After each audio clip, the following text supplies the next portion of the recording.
how to make your drawing cute and kawaii. Let's go.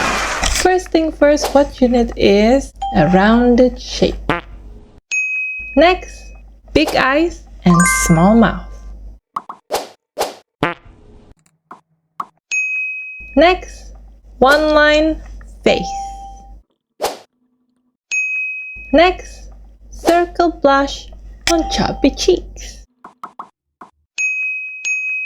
Next, stubby arms and legs.